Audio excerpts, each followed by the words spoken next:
Welcome back, or if this is your first time here, welcome. Tonight, I'm going to tell you exactly what happened to a woman in Babylon when her husband caught her with another man. Not the textbook summary, not the sanitized museum version, the actual law, carved into an 8-foot column of black diorite stone that still exists today, sitting in the Louvre in Paris, where you can walk up to it and read it yourself. I'll tell you what happened to her body, I'll tell you who gave the order, and I'll tell you what her husband had to do to save her, if he wanted to.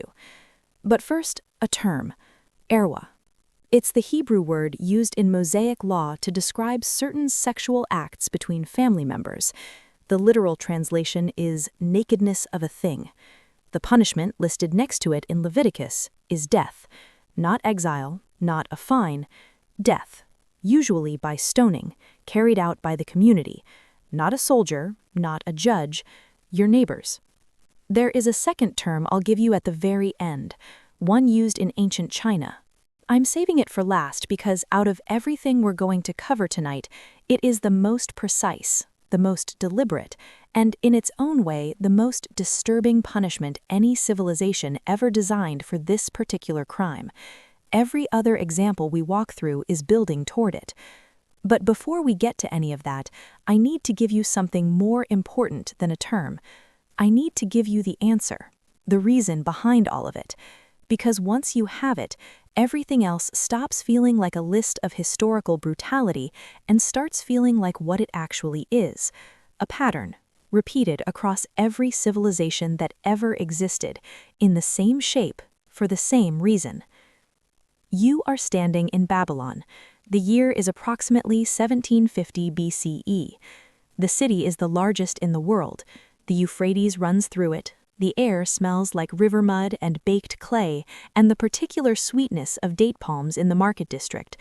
You are a merchant, reasonably prosperous. You have a wife, a house, a reputation. And this morning, a neighbor came to your door with information. The law that governs what happens next is already written. It has been written for some time, inscribed on a stele that stands in the public square, tall enough that any literate man can read it. Law 129 of the Code of Hammurabi is perfectly clear. If a man's wife is caught lying with another man, both shall be bound and thrown into the water. Not tried, not heard, bound and thrown into the sacred Euphrates. The river decides. That's the theology behind it. Divine water, divine judgment. The gods watch, the guilty sink, the innocent, theoretically, survive. But here is the part that the history books skip past. Law 129 has a second clause. If the husband chooses to spare his wife, the king may spare her lover. The husband holds the power of pardon. He can pull her from the river's edge if he decides to. The law gives him that choice. What the law does not give her is any choice at all. Now, here's the question nobody asks when they first hear this law. Why? Why the elaborate ritual? Why the river? Why the theology wrapped around what is, at its core, a domestic situation between two people and a marriage? The answer is not rage. It isn't morality. It isn't even religion, not at its root. It's property. Specifically, it's inheritance.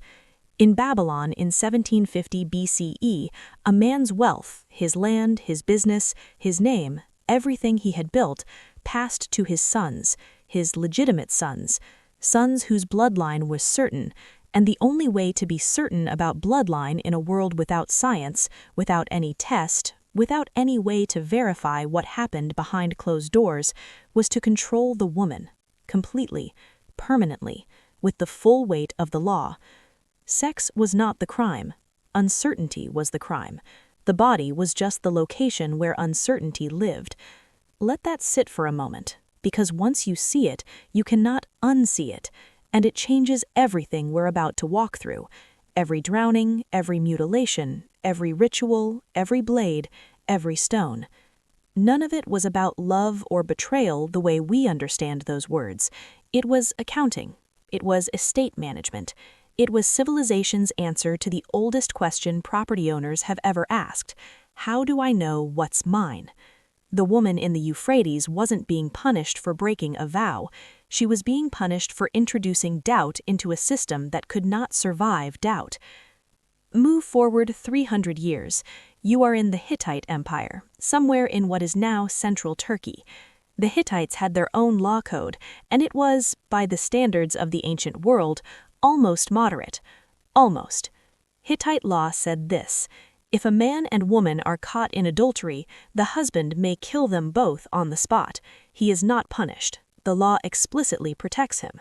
But, and this is the clause that makes Hittite law genuinely unusual, if the husband brings them before the palace instead of killing himself, the king may spare them. The husband gets the choice: kill now or bring it to the king and hope for mercy. What's remarkable about this isn't the violence. Violence was the baseline. What's remarkable is the Hittites built a mercy mechanism directly into the law. The state could override the husband. If a man was too angry, the palace could intervene. 300 years earlier in Babylon, the state didn't bother. The river handled it. But both systems were solving the same problem: the property problem, the inheritance problem, the uncertainty problem. They just chose different tools. This is how civilization evolves, not in leaps, in clauses.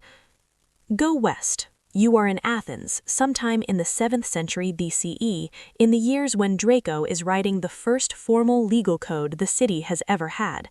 Draco's laws were famously brutal. The word draconian comes directly from his name, and it earned that meaning. Athenian law on adultery had a specific, precise mechanism worth understanding exactly. If a man came home and found another man with his wife, he was legally permitted to kill the intruder immediately. No trial, no hearing, no witnesses required beyond the physical fact of what he had walked into. The technical term was moichia. The husband's right to kill was called apoktainen. The adulterer could also be captured rather than killed, and if captured, the husband was legally permitted to do things to the man's body that I will describe carefully. He could insert radishes. He could have the man's pubic hair removed with hot ash. Documented humiliations designed to strip the adulterer of his masculine dignity in the most literal terms the culture understood. What happened to the woman? She was divorced, automatically, without recourse. She was banned from attending public religious ceremonies. In a society where religious participation was the primary public role of a respectable woman, this was not a minor inconvenience. It was social erasure. She existed, but she no longer belonged anywhere that mattered. Now hold that against what you already know: the property logic, the inheritance logic. The adulterer is dangerous because he contaminated a bloodline. He is punished violently, bodily, immediately. The woman is dangerous because she can no longer be certified as pure. She is punished by removal, by erasure, by made invisible to the society that organized itself around the certainty of her body. Different punishments, identical logic. Let's go further east. We need to talk about what happened in India. The Manu Smriti, the laws of Manu, compiled somewhere around the 2nd century CE, is one of the most comprehensive legal and social codes from the ancient world.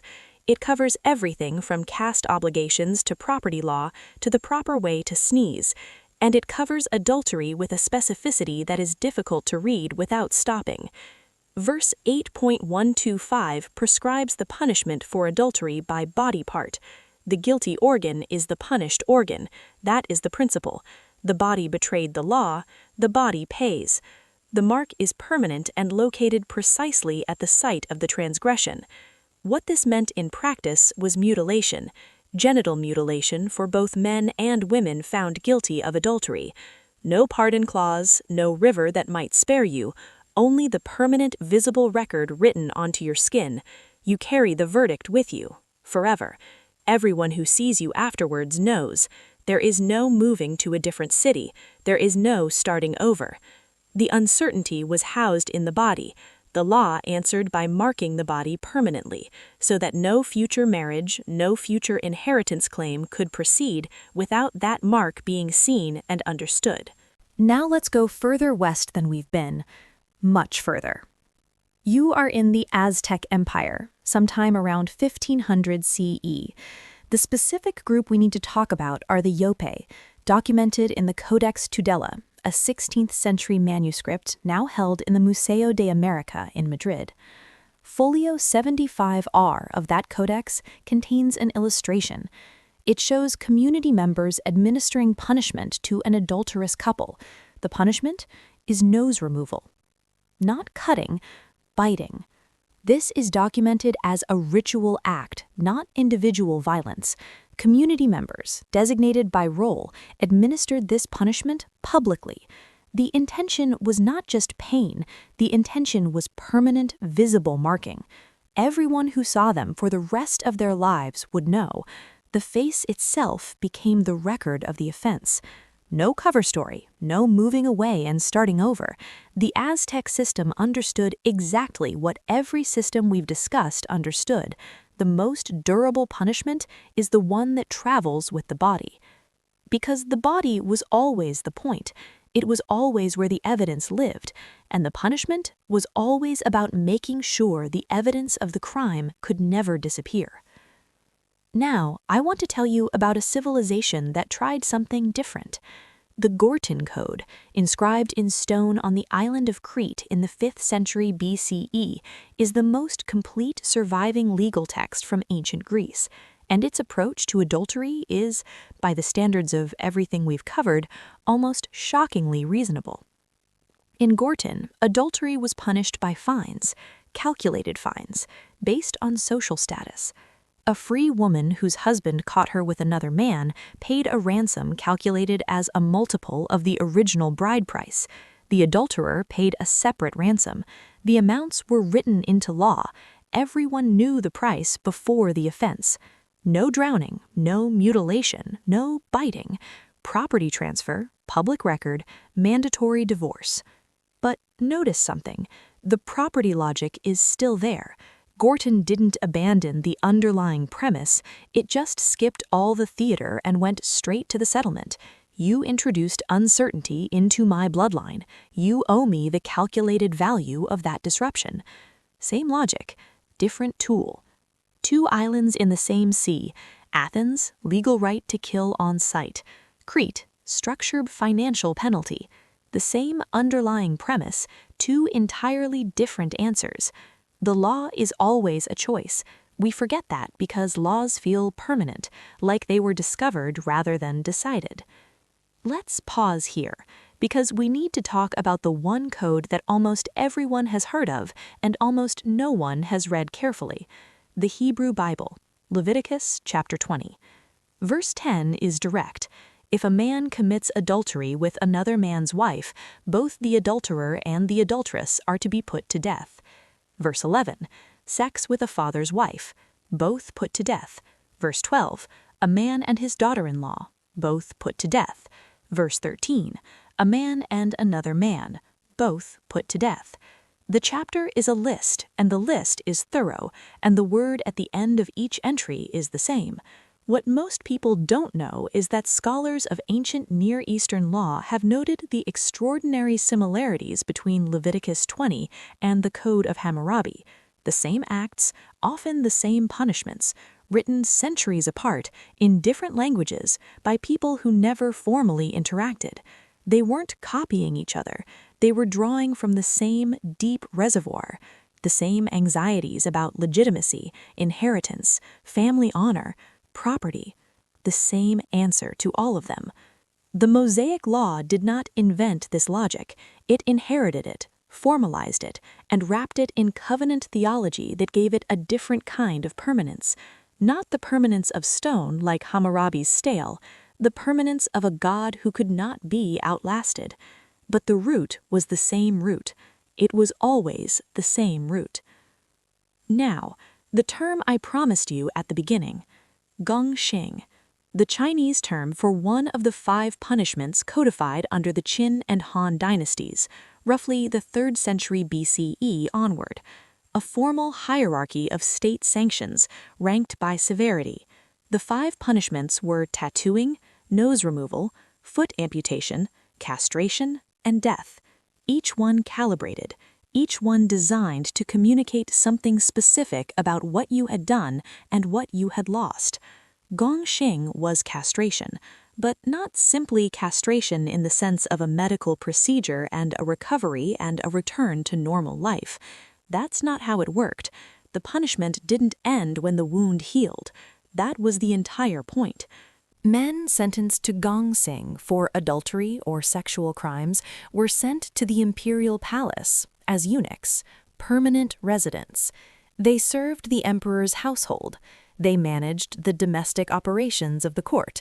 They lived inside those walls for the rest of their lives, surrounded by the women of the emperor's household, doing the intimate daily work of the empire's most private spaces. Every single day for the rest of their lives. Think about that with the full weight of everything we've built tonight.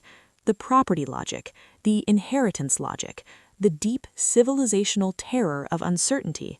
Every code we've walked through, from Babylon to Athens to the Aztec Codex, was trying to solve the same problem.